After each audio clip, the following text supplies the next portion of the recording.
Hi guys, welcome to chapter 6. I'm finally getting some time in here that I can give you some time to read. Okay?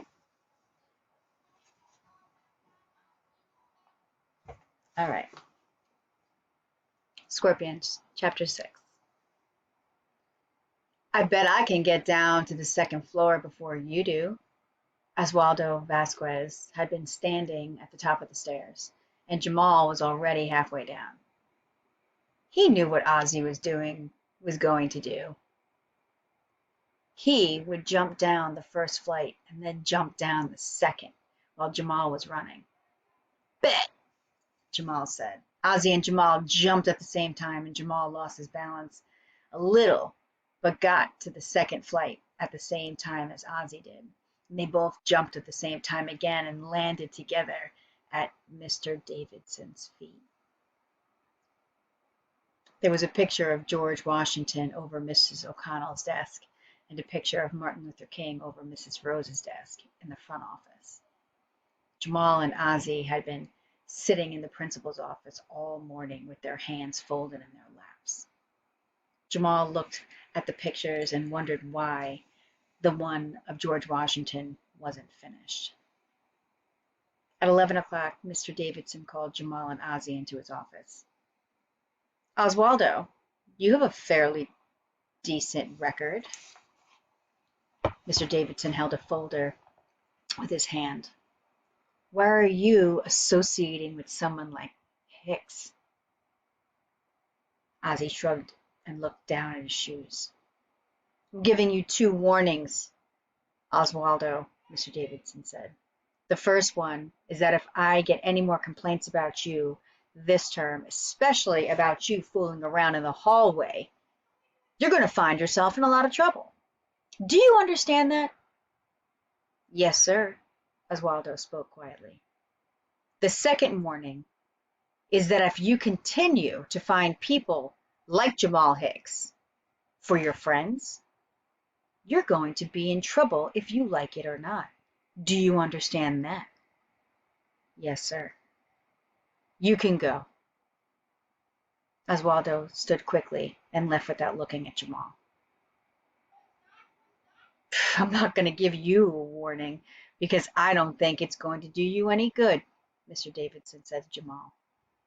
So you just go on and do what you want to do. Sooner or later, you're going to do something that's going to let me put you out of this school. You know that, and I know that. Go back to your classroom. They were collecting homework when he went into the room, and Jamal turned his in. Then they started talking about how the government was divided up into 3 parts. The teacher called on Jamal and asked him if he could name the 3rd part, after Tamal Davis said the Supreme Court and the Congress. The executive, Jamal said. Dwayne cracked up. It's the president, you stupid, he said. No, Jamal is right. It's the executive branch of which the president is the head. Jamal looked over at Dwayne. Dwayne was still laughing, even though the teacher said that Jamal was right. Dwayne was acting as if he were wrong. The class went on, and Dwayne kept looking back at Jamal and laughing. He got Billy to laugh too. And the only way to deal with somebody stupid like Dwayne, Jamal thought, was to punch him out. Dwayne was always acted so tough, and he thought Jamal was scared of him, but he wasn't. He wasn't scared of anybody. Jamal waited on the corner until Tito showed up. Tito had one of Jamal's shirts. Why are you wearing my shirt to school? Jamal asked. This ain't your shirt, Tito said. This used to be your shirt, but now it's mine because I wear it more than you do. That's because you didn't give it back, Jamal said as they walked down the street. You got to go right home? Tito asked. Uh-huh. Uh-uh. Sorry. Let's go over to the boat place. All the way down to 79th Street? Yeah, okay. It took Jamal and Tito almost an hour to get down to the boat basin, but it was worth it. It was mid-October, and soon there wouldn't be many boats around, but there were still a few now. Tito started coughing. Jamal hated it when Tito coughed. It seemed as if there was something in Tito's chest that made him swell, and that he was trying to get out. And when he coughed really hard, Tito's eyes would roll again and glisten with his efforts. Jamal put his arm around Tito's shoulders. This time, the coughing didn't last that long, and soon they were going along the walk picking out boats, the way they always did. Hey, you see that one? Tito pointed out a small boat with black and gold trim. Yeah, that's going to be my very first boat, Tito said. I'm going to get one just like that.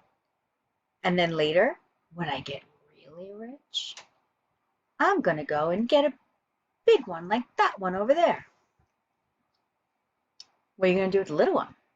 Jamal leaned over the side of the rail. Yeah, maybe I'll give it to my wife or something, Tito said. Suppose you're not married. Well, then I'll give it to a poor kid. I'm going to get a big boat first, Jamal said. You ought to save your money first. Suppose there's a war or something and they start dropping bombs and everything. What do you think they're gonna bomb first? They ain't gonna bomb boats, man. No way. Yes, they are. They're gonna bomb everything that the rich people got. Maybe. A man in a blue jacket and a white sailing cap came from below deck on one of the boats. Tito nudged Jamal. Then they both waved at the man. The man waved back. The boys watched as he went about the boat checking things, then climbed over the side onto the pier. Let's go ask him how much that boat costs, Tito said. He won't even tell us. Were you scared? Jamal gave Tito a look and then pushed away from the railing they were leaning against. Tito didn't catch up with him. Jamal knew that Tito was the one who didn't like talking to strangers. It didn't bother him. How much your boat cost? He asked when they had reached the man. You think of buying it, are you? The man was taller than he had looked on the boat. And he had a sharp nose, gray blue eyes, and just the beginning of a small beard. Jamal smiled and looked at the boat. I just want to know how much it cost you. It's not really my yacht, the man said. The company I work for owns it, but I get to use it. Anybody in your company can just ride on it whenever they want to? Not anybody, the man said, but I can. How much did it cost? Tito spoke up. I would think in the neighborhood of about $85,000. I might get me one when I get a job, Jamal said. Good luck with it. The man touched the front of his cap and started off. That's a lot of money, Tito said. He's probably rich. He looks rich.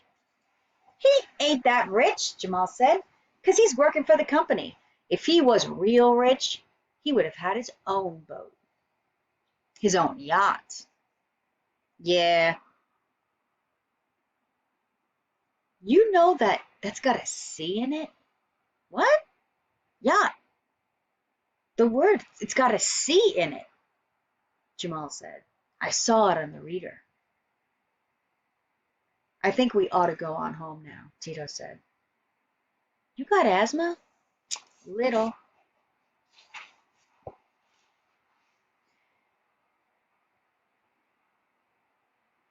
You got car fare to go home? You? Nuh-uh. They walked downtown to 72nd Street and Broadway. And they were thinking of sneaking on the train there, but there were two cops standing near the booth. One was white and the other was black. My friend got asthma, Jamal said. Can we get on the train? because he can't walk all the way uptown. Get out of here. You don't have to get nasty about it, Jamal said to the black cop. What are you, a wise guy? The white cop tapped Jamal lightly with his nightstick. Jamal pushed the nightstick away and glared at the cop. Tito started coughing again. He took Jamal's arm and began to pull him away from the two cops. Jamal pulled his arm from Tito's grasp. You see, he's got asthma, Jamal said. Get out of here! The white cop waved his hand toward the gates, and Jamal took Tito's arm and pulled him through. Tito coughed a lot on the way uptown. A woman gave him a packet with tissues. You know what we could do if we were rich, Jamal said. We could go and live someplace warm, and maybe you wouldn't get asthma all the time. We could live in Puerto Rico, Tito said. We could get us a boat and drive to Puerto Rico. If we had two boats, we could race. Why? Jamal answered. You get in that little boat, and I'm getting the big boat, so you know I would win. Yeah, I forgot, Tito said. That's the end of chapter 6.